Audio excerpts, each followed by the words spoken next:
This presentation is delivered by the Stanford Center for Professional Development.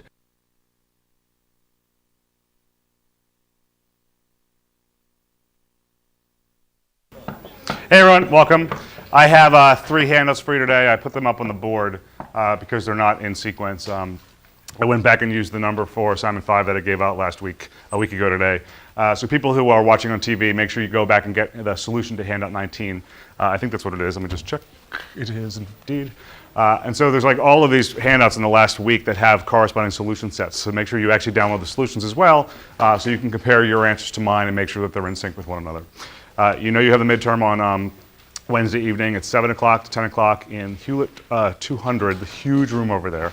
Plenty of space, a lot of available room, so it'll be a great place to hang out for 3 hours.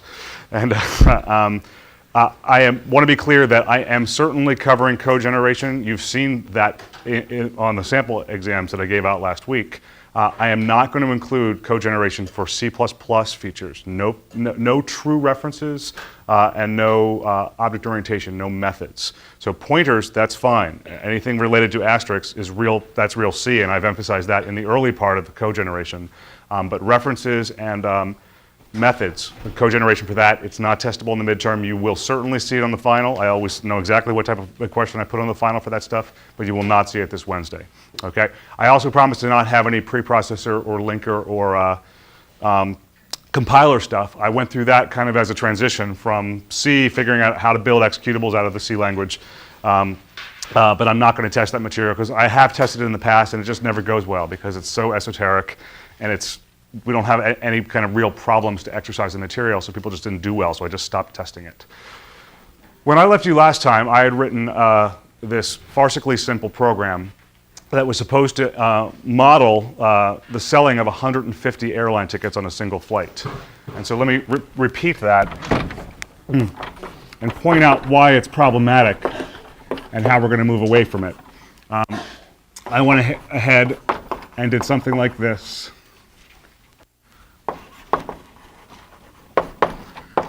I wrote it a little bit differently last time, but I'll write it like this. Num tickets is equal to 150. And all I want to do is I want to, in this brute force for loop, I'll write agent is equal to 1 agent less than or equal to num agents. Agent plus plus. I went ahead and I called this function called sell tickets. And I'm going to frame it in terms of the agent ID, the num tickets, div num agents, so that it's parameterized in terms of these 2 values right here, and ostensibly each ticket agent knows that he or she has to sell that many tickets as part of his or her function call, and then that's it. Just return 0 to satisfy the compiler. Okay, we're not going to allow anything to go wrong in this simple program. The implementation of sell tickets, it's not going to be rocket science. I'm going to write it a little bit differently than I would traditionally write it because I'm paying forward to the way we're going to change the example to in a second. Void sell tickets int agent ID int num ticks to sell. And even though it's a little weird, let me not use a for loop. Let me use a while loop. While it is the case that num tickets to sell is greater than 0, go ahead and do printf agent %d sells a ticket. Whoops. agent number, and then does a num tickets to sell minus minus. Finally, my arm is tired, but I'm going to keep on writing. Printf agent %d, all done. Agent num. This arm's going to be bigger than the other one by the end of the lecture. Okay, there we go. From a code standpoint, it's moronically simple. I'm not trying to revisit for loops and while loops. What I'm more interested in doing is figuring out why this, as a program, as a simulation, is really not all that good, in the sense that it's not really modeling what would truly happen. The way this is set up, and I'm speaking like as if this is new material, but it's not.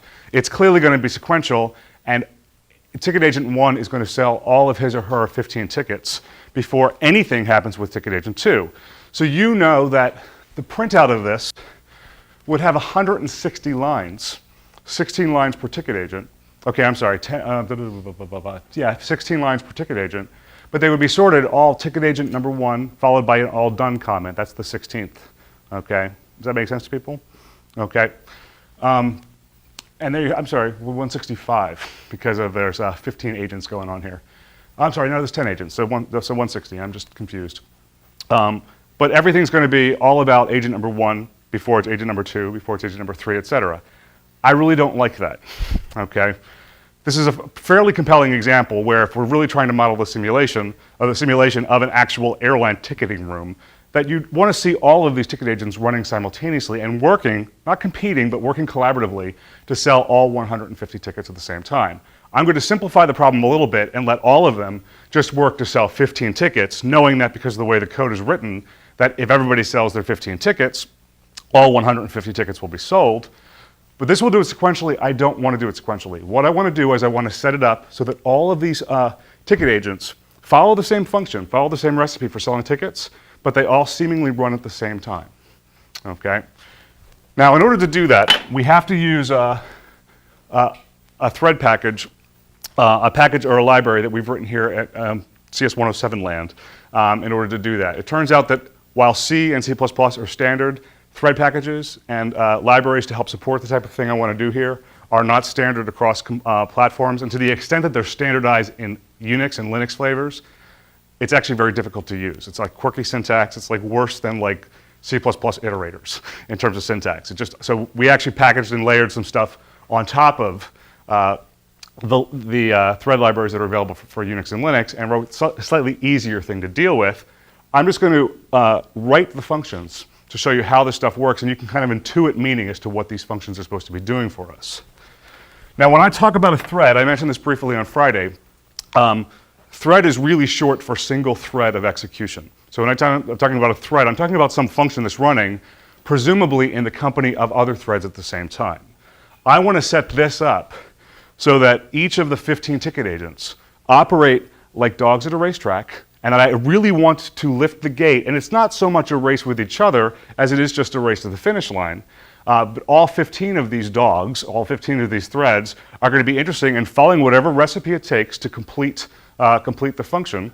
And when all of them finish, you know that all of the work has been accomplished. Okay? So what I'm going to do is I'm going to leave this function as is. This isn't going to change, at least not for the short term. And I'm going to go with a different for loop here. A slightly longer code block here.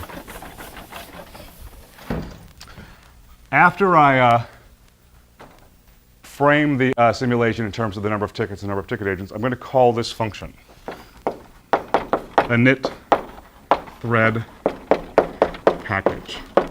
I'm going to pass in a false. I'll explain what that is in a second.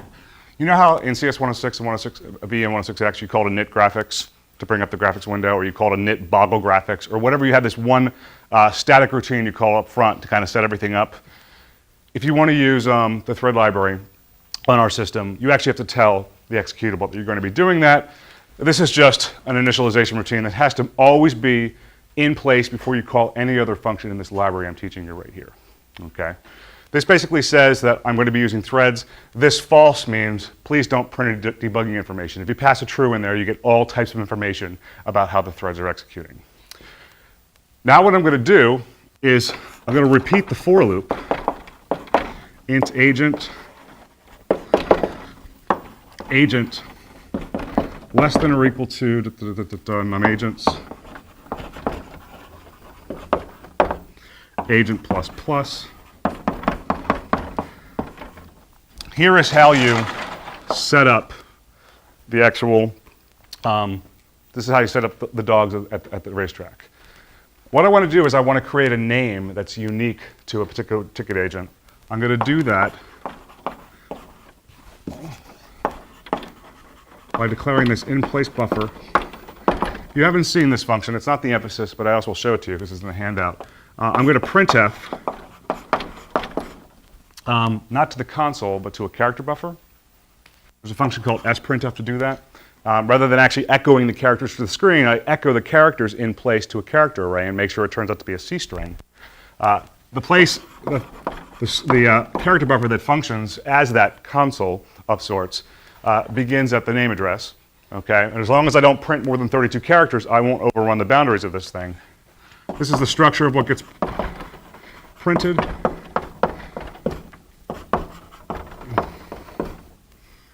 And then I will fill in agent. So for all intents and purposes, on the 0th iteration, or the first iteration of this thing, after that sprintf call is made, name contains, goes from garbage to the C string, agent1 thread. The reason I do that is because I want to call this function called thread new. And the name actually serves as the name of the thread, and it's also helpful for debugging purposes should you be passing a true to that init thread package function. And then you go ahead and you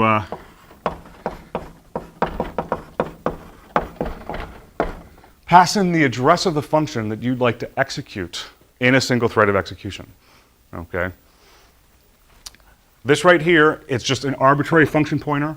All of the arguments have to be 4-byte arguments. That's just a constraint of the system. So you can pass in ints and floats and pointers, but you can't throw in structs or characters or shorts. It'll confuse the system. You have to tell it how many arguments are expected of this particular function. We're going to have scenarios where the thread functions don't need to take any arguments. We're going to have a scenario like we do right here where sell tickets takes 2 of them. There's a ... involved in the prototype of thread new, which is why we have to actually pass in an explicit number. And then beyond the 2, you pass in the numbers that are of interest. So agent and then num tickets divided by num agents. Now this does not actually prompt sell tickets to start executing. All it does is it lines it up at a gate, and that's all that happens. Yep. The name buffer, why do we send it that? Well, the prototype of thread new just requires a thread name right here. Okay, so we have to do it just because the library said, but that's a lame answer. You really do want something available to you to identify the particular thread that, for instance, is failing you during the debugging process. And if you have 15 of these things, okay, does that make sense? Or I'm sorry, you have 10 of these things, and then one of them is failing, or one of them is never exiting, which is actually a common thing we'll see in multi-threading. You want to be able to know which of the threads is not exiting, so you can go and look at the particular implementation of that function. Okay. This sets all of the dogs and lines them up. This function, run all threads, lifts the gates. Okay. So procedurally, what happens up front is we say we're using we're using threads, and then you lay down gates 1 through 10, all of these things that are going to follow the sell tickets recipe. That's what they need to follow in order to run from the finish line, from the starting gate to the finish line. And then this basically sounds the bell, fires the gun. Okay. This as a function blocks until all of these threads actually finish and run to completion. And then when it detects that all, in this case, 10 threads have finished, this returns and it passes on to what will be the end of the entire function. Yep. So if I wanted to do the same process somewhere else, is this an init thread package and run all threads within the scope of the function? It actually does not have to be in main. It's just most conveniently put there. So what if I had another function that runs threads as well? When I call run all threads, does it just run everything out there? What has to happen is that before you call run all threads, you have to call init thread package exactly once, and you have to set up all the threads, whether it's directly in main or through subfunctions, to set up all of the dogs. Okay, does that make sense? This actually fires the gun and tells all the threads to start running. It turns out that as threads execute, as part of their implementation, they can themselves call thread new. Does that make sense? So threads, the main function is actually spawning 10 threads right here. The threads, they won't in this example, but the threads themselves can spawn their own child threads, okay, grandchildren threads, whatever you want to. The ridiculous metaphor I have is that somehow, like, while a dog's in the race, it gives birth to like 3 new babies and throws them back to the beginning of the gate, okay, and says, please run. And sometimes there are interesting concurrency issues that can come up with that type of thing, but I'll actually get to that with a more advanced example probably Wednesday or Friday, okay? But for those other babies, you would call another run all threads? No. This just basically says now we're in thread mode. Okay, once this has been called, all threads that are ever created in the process, even if they're children threads, just start executing immediately. Okay. So as far as this is concerned, I want to do one thing. I want to just invent a function right here. If random chance 0.1, I want to call a thread sleep function. And I'll just pass in, let's say, 1,000. Okay. That thread sleep basically says, as part of execution, if a thread is running and it executes the thread sleep function, that it pulls itself off the processor for at least, in this case, a second. That number that's passed as an argument is expressed in milliseconds. So this means that every time it flips a biased coin and it comes up heads with probability 10%, or 0.1 rather, it'll force it to halt. Now that isn't the only way a thread will halt, but this is a way for you to programmatically tell a thread to stop running. But let's forget about thread sleep. I shouldn't have talked about that yet. What actually happens is that when you spawn off 2 or more threads, or even technically one child thread, but 2 or more is when it's interesting, run all threads establishes something of this heartbeat. Okay, and in between the tap of every single finger, some different function, usually in a round-robin status, but a round-robin fashion, but not necessarily, gets the time slice that exists in between the 2 finger taps. Does that make sense? So it's like agent 1, agent 2 runs, agent 3 runs, agent 4 runs, in that round-robin manner, okay? And however much progress they happen to make in that time slice is the progress they make. Now, if I don't introduce any randomization, it's probably the case that on a real system, it would execute the same exact number of assembly code instructions, okay, or very close to it. So everyone would make exactly the same amount of partial progress with each time slice, okay? Does that make sense?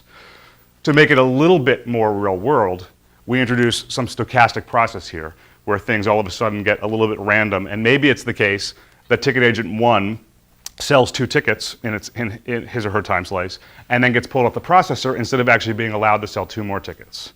Maybe ticket agent 2 comes next and sells 4 tickets. Maybe ticket agent 3 comes next and sells 4 tickets because this coin flip never comes up heads. Does that make sense to people? Yep. So when we do thread sleep, which thread sleep? Well, the one that's executing, the one that actually calls it. Okay, I mean, it's only called once, but the 10 dogs up there are actually each following this recipe. They each have their own little pointer into the assembly code that this compiled to. Okay, and if they happen to jump into this function right here, then the thread that actually is stuck inside that function is pulled off the processor, and it's even pulled off of what's called the ready queue and put on this thing called the blocked queue until this number of milliseconds in terms of time elapses. Does that make sense? Yep. When we call thread new or run all threads, is there any control over how many clock cycles each one will get? Not in our system. Some very sophisticated thread libraries, I don't want to say very sophisticated. A lot of thread libraries, they don't actually they don't always give you control over the amount of time that's in a time slice. They do want that to be somewhat regular because they don't want you to have unpredictable results, certainly not during the development process. Even though ours does not, some thread libraries, particularly the one in Java, this is the one that everybody will be the most familiar with by the end of the year if you're continuing in by the end of next year when you take 108, you learn about the thread library there. You can attach priorities. There's only 3 degrees of priorities I'm sorry, that's not true. There's 10 levels of priorities in Java where you can like assign a priority of 1 to 10. And then usually it's the case that they're all sorted and all the threads with priority 10 execute and run to completion before anything with priority 9 is given time, okay? But we don't have any of that here. We really just want to think of all threads as equally likely to get the processor for a particular time slice in this round-robin manner, unless there are other things in place that actually block it from being able to make progress, okay? So think about this line as basically either really not blocking it at all or blocking it for an arbitrary amount of time, okay? What I want you to imagine here is what type of printout you might actually get in response to this thread implementation. You might get 3 printfs, agent 1 sold, whatever I wrote, sells a ticket.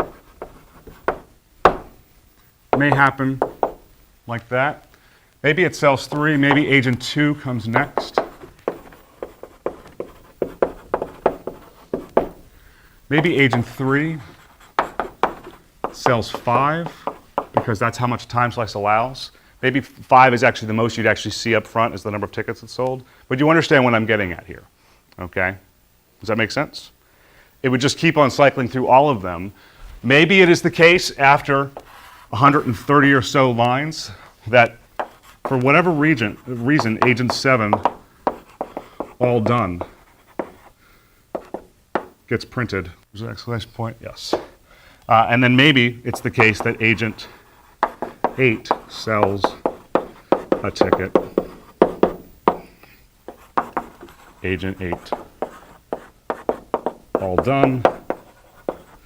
And then eventually maybe it's the case that for whatever reason, agent 4 is the last one to sell a ticket. And this is just representative of the type of output you might see from this. Now, there's nothing interesting about this from a simulation standpoint because there's really no compelling reason from a performance standpoint to use threading here, except that you're trying to emulate the real world a little bit more. Okay, there are situations where you want to go with threading for performance reasons. This isn't one of them. I'm just trying to illustrate the thread package. Yep? So if you didn't do the thread sleep, would you see agent 1 sells a ticket, agent 1 sells a ticket, agent 1 sells a ticket, or is it agent 1 sells a ticket, agent 2 sells a ticket? You would actually see the thread library has no notion of what a while loop is. So it's not like it detects that you jump back and uses that as a signal to pull it off the processor. Let's say that the typical time slice is 100 milliseconds. However many tickets can get sold in 100 milliseconds is how many would be published. Sometimes it's going to be partial. Maybe you're going to be halfway through the implementation of a call to printf, right, when it gets pulled off the processor. Okay, and then when it gets the processor back, it continues with through the partial execution of printf to complete it, return, and decrement the num tickets to sale count. Okay, does that make sense? There's no way to split up the 100 milliseconds? Like, let's say you have 2 processes that you want to run like parallel, but you want them to switch back and forth faster than 100 milliseconds? You can't. Well, in our thread package, you certainly do not have that. I have to think that there are some thread packages out there that do allow you to control the time slice. It's usually not that high priority. Usually you don't introduce threading into a program to have control over the time slicing. You really just do it to have concurrency in the first place. Let the thread manager figure out which threads can make the most progress. In an ideal world, we actually don't want to pull agent 1 off the processor at all if agents 2 through 10 are in extremely long phone conversations. And that doesn't happen here, but in a real simulation, you might want agent 1 to keep on selling tickets if all 9 of the threads are blocked on something else. Okay? This is just in place to illustrate the thread new and the run all threads in the init thread package concept. Okay? Yep? Two questions. So thread sleep it just sort of pulls that one off the queue. That is correct. Keeps running. Yeah, you have to think that this is actually being called by 10 different threads in this setup. It's only written once. Okay? And it's basically like 10 copies of the same book. But it's not even that. It's actually 10 copies of the same web page, and the web page itself is hosted on one machine. Okay? Does that make sense? There's one copy of the code, 10 independent threads are following the same recipe. Correct. Okay? And is there any disadvantage to calling run all threads directly after initiate thread package? Well, it has to be called, oh, you mean, I see what you're saying. In other words, to set this up and maybe call it right there with the idea that these actually run immediately. I know what you're doing. In our system, it wouldn't work because this is a function blocks until all threads have completed. So what would happen is you would call a init thread package, you would call run all threads, there wouldn't be any. So it would return, and then it would go on and spawn these threads that aren't allowed to run because run all threads is actually returned. Okay? So I mean, this is just idiomatic. Do this, set up at least one thread to run to make sure that all of the work that needs to get done gets done, but in this concurrent manner as opposed to the sequential manner, and then call that just to fire the gun. Okay? Yep. What happens if we just call cell tickets outside the whole thread context and it encounters that thread sleep command? That if you, in other words, it's not inside a thread. It could work. The way that the thread library works, the main thread is also a thread. So if, as part of a sequential execution, it's really not sequential. It happens to still be in a thread. It just happens to be the main thread as opposed to one of these child threads that spawned off by what was reachable from main. Okay, now I have to say I've never tested that because I've never given an assignment or done an example where I exercise the edges of the thread library. I've just kind of gone with the way it was designed to be just so I can make progress. But you could try it out when the assignment goes out and see what happens. But you'll never see a meaningful example from me that actually relies on that. Yep. You said a thread doesn't know if it's in a while loop. Does it know if it's in an instruction? Like, does it know that, say it loaded num hits the cell, it decremented it, and then the timer went off? Does it know Right. That's certainly the most interesting part of today's lecture, is that right now, you know enough about code generation, I'm hoping, because you're going to be tested on it in 2 days, that this right here is, what we say is that it's not an atomic operation. It looks like it's atomic because it's written on one statement right here. But what happens is that this really corresponds to probably what would be, it's a local variable, it would be 3 assembly code statements, this line right here. Does that make sense to people?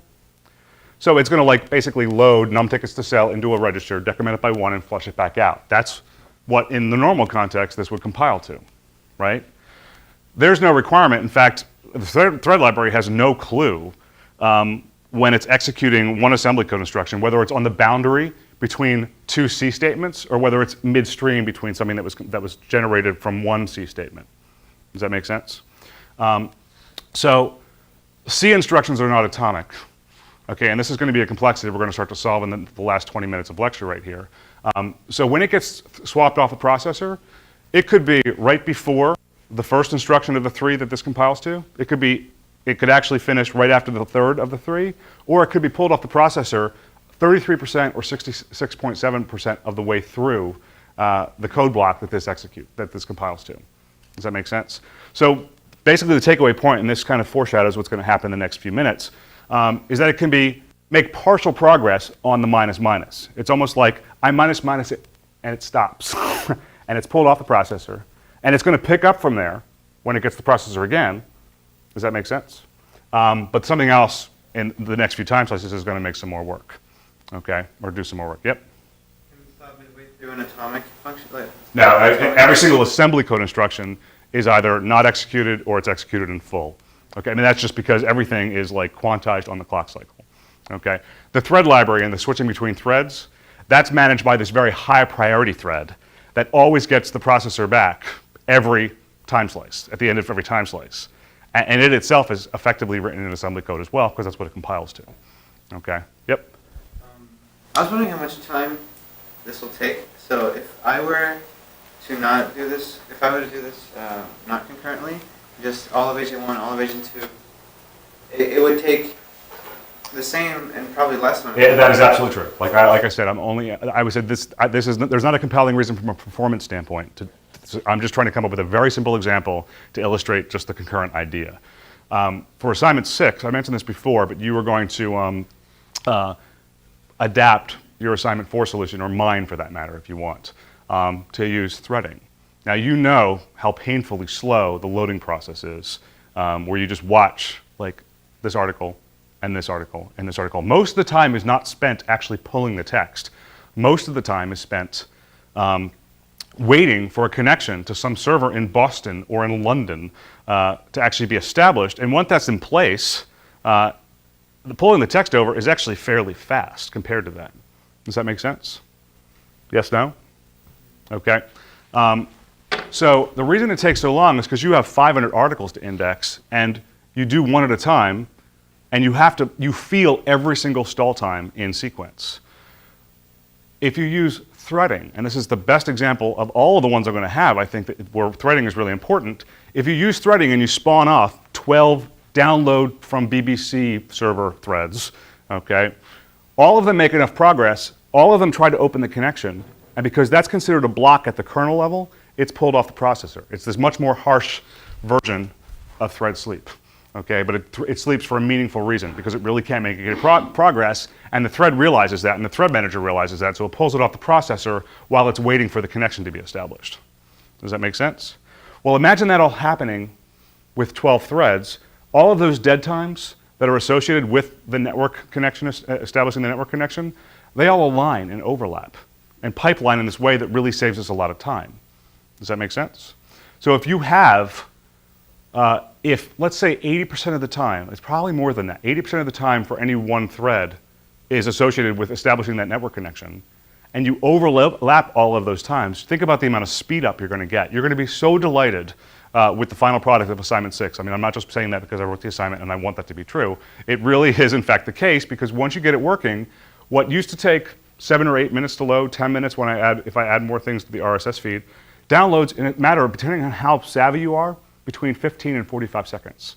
Okay, and that's obviously what has to be in place in a real-world solution, because someplace like your typical RSS newsfeed reader, like Google, doesn't have the time to have one machine pulling every single article from the planet so that it can build Google News. It really does use a much more sophisticated version of what we're going to be doing here to index everything seemingly simultaneously. Okay, it happens to use a lot of computers at the same time to do it. Okay, does that make sense to people? Okay. Yep. Go ahead. Last lecture you mentioned about downloading certain files. I was thinking, well, you only have so much download capacity. Like you only have so much speed you can download, or so much size of the file to download a certain amount of time. Like how can you download more than that? But the thing is, you're actually not. Like as far as the downloading is concerned, if you're dealing with a uniprocessor and you're dealing with one processor with one RAM and one core, then you're dealing primarily only with the ability to index one article at a time as the text comes through. So you're right, you don't save time for the actual pulling of the text and parsing of it and updating your hash sets, but you really save the time with the network connections, and that's what's the huge win is. Okay? Does that make sense? Okay. So what I want to do here is I want to complicate this problem a little bit, but complicate it in a meaningful way. In a real-world simulation, it might be the case that you have 2 ticket agents, and you have to sell 10 more tickets, and somebody's stuck on the phone because they can't decide whether they want to buy the ticket or not. And so the other ticket agent should be able to sell 9 or all 10 tickets while the other one is blocked with some time-consuming customer. Okay? So what I'd rather do is I'll rewrite this in a second, but I want to change the prototype. What I'd rather do, rather than actually instructing each particular thread to sell a predetermined number of tickets, I'd rather grant them all access to the same shared integer, the master variable that stores the number of remaining tickets, and do something like this. Int agent, then int star num tickets, and I'll put a P there. And I'm going to leave the prototype, actually I'll close it off for the moment. I'll change this up here in a second, okay? What I want to do is I want each agent to know what their badge number is, but I also want them to be able to go back to the main function and find the master copy of the number of variables that are remaining. I'll change that up there in a second, okay? This is basically the equivalent of the one master copy of your checking account balance. That's supposed to be, that every single ATM machine in the world is supposed to have like atomic transactional access to. Does that make sense to people? Okay.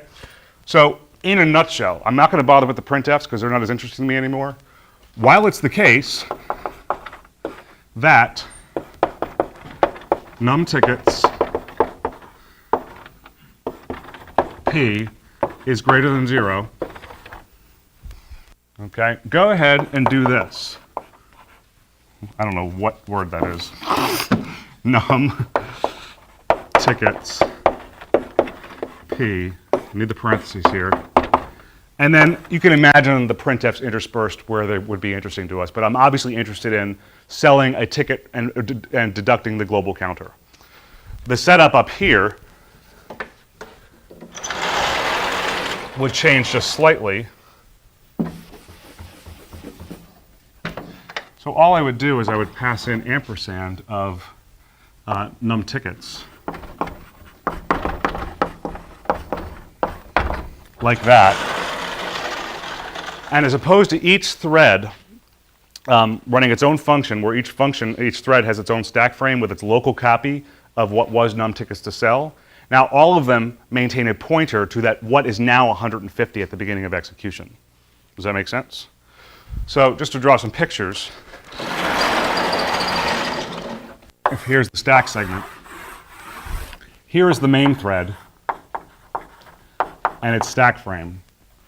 All 10 other stack frames for the 10 other executing threads all have pointers to that 150 inside. And that's how they all kind of keep dibs on how many tickets there are remaining to sell. Okay? Does that make sense? Now the problem, and this is actually not even the full problem, but I'll simplify the problem, make it seem like it's easily solved, is that I, as ticket agent 1, might come through and I might commit to that test and say, oh wow, there is, in fact, 1 ticket left. That's greater than 0, so I'm going to commit to selling it. Make sense? And then, boo-hoo, it gets swapped off the processor right after the curly brace, but before anything associated with the num tickets minus minus. Okay? Make sense? And so it gets swapped with the processor, and thread number 2 comes in and executes the same test. Oh, look, there's 1 ticket left. I'm going to sell it. And it comes in and it commits to trying to sell it, but it gets swapped off the processor. Same thing for thread 3, thread 4. It could be this diabolical situation where everybody is really excited to sell the 1 remaining ticket. They're all eventually going to, they don't go back and recheck the test after they get the processor back. That's not what's programmatically encoded. So they're all going to try and decrement this shared global. And so 1 could potentially go down to -9. Okay, this is not why, I don't think this is why airlines overbook flights. Okay, but you can understand the type of concurrency problem that exists here. This is more interesting than the first version because all 10 of my threads are actually sharing a resource.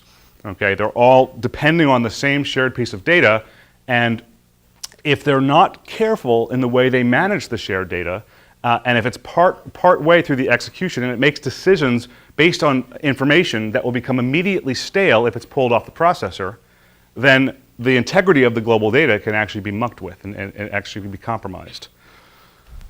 So at the very least, we want this all the way through that to more or less be executed in full. Okay? So basically what the top bracket and what the bottom bracket does is it kind of marks what that thing right there is what's called a critical region. It's like once I enter this region, no one else is supposed to be in here while I'm doing surgery on that global variable. Okay? Does that make sense? Now there's nothing in the code that actually says, please other threads don't come in here because I am. Like, there have to be some directives that are put in place to block out other threads from going in here. Okay? This is kind of like the situation where you're really glad the bathroom door locks because if you're in there, you don't want, because somebody else decides that they're going to use the bathroom, for them to have the privilege of just walking in because they're running in their own little thread. Okay? You actually have to somehow have a directive in place, this thing called a lock. I'm going to frame it as a binary lock, I think for obvious reasons, because you only want one person in the bathroom or in the critical region, right here, okay, at any one moment. Okay? So what I want to do is I want to talk about the most common concurrency tool that's in place to actually help delineate what is considered to be a critical region. It involves me introducing another variable type. Actually, I'm trying to think if I want to do this. Is fine. I want to introduce something called a semaphore. And I'm going to call it lock. And I'm going to set it equal to semaphore new. Takes two arguments. The first one I don't care about. The first one is going to be some integer. Now, I'm just introducing semaphore like it's a word you're all familiar with. I know you probably know what semaphore means in a general sense, but in a programming sense, what a semaphore really functions as is a non-negative integer. At least in our library, it's considered to be a non-negative integer that, as a data type, has functionality that supports atomic plus plus and atomic minus minus. Okay? This basically sets this this glorified integer equal to 1. Okay? The minus minus and the plus plus against this lock comes in the form of two different functions. There's a function called semaphore weight, which in this case would be take the lock variable. And there's also another function called semaphore signal, which also takes a semaphore. Now those are functions that behind the scenes emulate minus minus and plus plus, but they just figure out using special hardware or special instructions in the assembly code language to actually take the integer that's wrapped around by the semaphore, in this case what's initially a 1, and provide atomic minus minus. Okay? So in other words, this right here would be decremented to 0 if this were called against it. This would promote it back up to 1. Okay?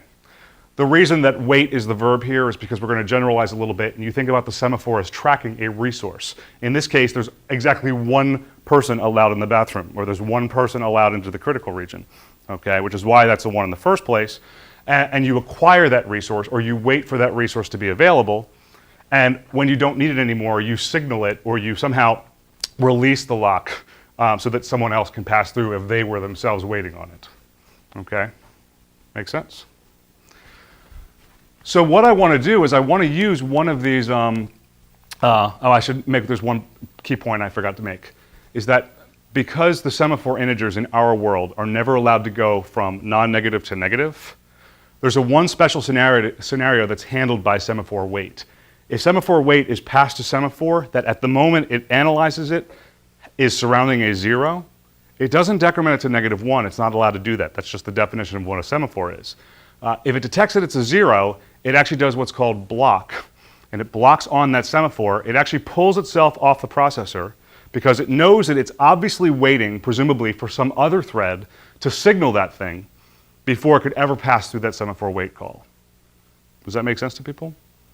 Okay. Basically, if I'm jiggling the door for the bathroom, like we always do at restaurants to wonder whether somebody's really in there or not, okay, you need, before you can really pass in there, you need someone else to release the lock, some other thread or some other agent in the form of a semaphore signal call before you really can go and open that door. Okay, and then you can lock it yourself. Okay, does that make sense to people? Okay, so what I want to do here, actually I should probably clean this up a little bit. No, this is okay. What I want to do is I want to pass in 3 arguments to sell tickets. The reason I want to do that is because I want to tell the ticket agent what his or her ID is. I want to pass in the address of the shared resource, but I also want to pass in this thing I call lock. Now, the semaphore type is actually a pointer to an incomplete type, so it's always 4 bytes, so it's okay to just pass it verbatim. It's not copied, it actually shares some kind of struct behind the scenes that tracks the integer inside of it.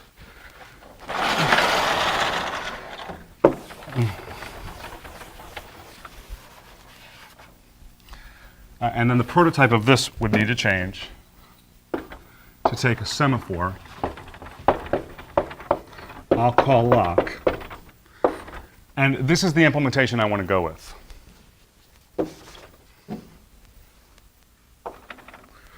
While, I'm going to simplify it a little bit. I'm going to say while true, I'm going to semaphore wait for the lock.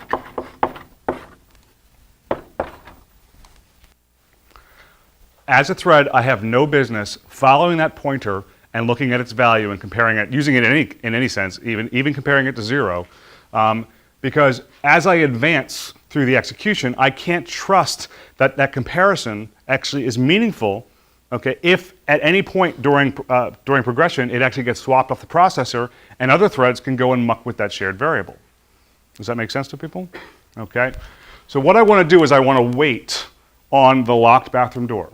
And if I happen to be the one that first detects that it's unlocked, and I can go in and in this atomic manner actually do a decrement. So as I detect that it's been promoted from 0 to 1, I actually take it from 1 down to 0 and actually pass through the semaphore wait call. Then I can do this.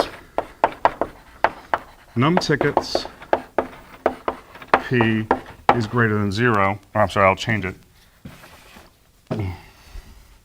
If num tickets P is double equal to 0, then I want to break. Otherwise, I want to do this.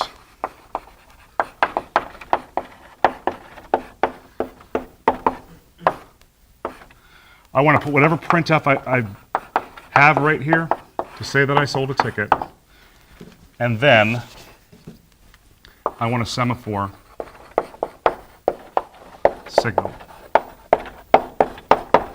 the lock. The one thing I want to do here is that if as a thread I acquire the lock and I notice that there are no more tickets to be sold, when I break out, I don't want to forever hold the lock on the bathroom. Okay, this is the equivalent of like jumping out the window of the bathroom and leaving the door locked. But if you can programmatically unlock the door from afar, you're no longer in the critical region, but you still somehow managed to unlock the bathroom door. Okay. Now there's a couple of points that I can make about this just to let it rest for you, because this is probably where I'm going to leave things until Wednesday. I initialize the semaphore to 1 up there.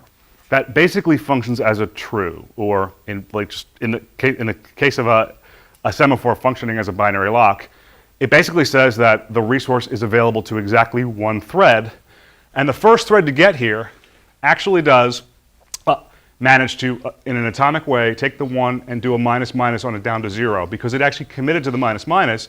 It returns, it executes this, it takes the 0 back to a 1 1. It may come back around and take the 1 back down to a 0, but it's always like lock, unlock, lock, unlock, lock, and maybe it actually gets swapped off the processor right here. That would normally be dangerous, except that it's leaving the semaphore in a state that it surrounds a 0, okay? So that if some other threads get the processor, and they certainly will, then they come here and they basically are blocked by a 0 semaphore that they're waiting for. And you can't do a minus minus against a 0 behind the scenes. So they are immediately blocked on the thread that owns the semaphore, which was the first one I was describing. And it's only considered for processor time when the thread manager detects that somebody signals that semaphore, because that's the only hint it has that the blocked threads might be able to make progress. Does that make sense? Okay. So just because there's a semaphore wait call and a semaphore signal call, don't think that threads can't be, the thread that owns this lock can't be swapped off. Okay? It can be swapped off right here, and it can allow all the other threads to make as much progress as possible until they really are blocked. Okay, but once they're blocked, this thing would have to get the processor again. Okay? Does that make sense? Yes, no? Okay. Imagine the scenario where I accidentally, and this is actually the type of thing you have to be careful about, because it's so easy to type a 0 versus a 1 when you're typing a lot of them. If I do that right there, this creates a situation that you have to really be worried about when you're dealing with concurrency and threads, is that if I accidentally lock the bathroom door before anyone comes to the party, everybody's going to be blocked, and no one's in a position to actually unlock it, at least not the way I've coded things up right here. Does that make sense? If I make the mistake of putting a 0 up there, then every single thread will get this far, and they're all going to be thinking that someone else is going to be signaling that semaphore, so they're all 10 of them are pulled off the processor, and everybody's just waiting. Okay? And that scenario, I don't want to say it's common, it's not supposed to ever exist, but if you have this type of bug in your code, you have what is called deadlock. Okay, where all the threads are seemingly blocked on some resource that they think someone else is going to be taking care of. But that isn't the case because of that one little bug I put up there. Okay? Make sense?